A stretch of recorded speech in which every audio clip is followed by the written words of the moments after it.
kuldne reegel laste õppimisel ja õpetamisel on see, et ära tee valu.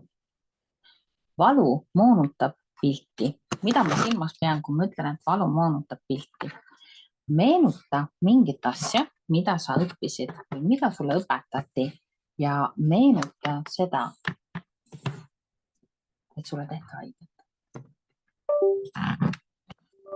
Avasta, et niipea kui seda meenutad, sul on koheselt ebameeldiv tunne, sul on koheselt paha, on ju? Ja kui sulle tehakse haiget 1, 2, 3 korda, siis ühel hetkel sa enam seda sama asja ei tahagi õppida. Miks? Sest et näiteks, kui me õpetame sulle matemaatikat ja me teeme sulle haiget, siis ühel hetkel matemaatika seostub valuga. Ja täna on teadlased ka väga selgelt öelnud välja, et probleem ei ole matemaatikas, füüsikas ega keemias ega õppimises. Probleem on selles, et õpetamise käigus tehakse valu ja pilt moondub ära.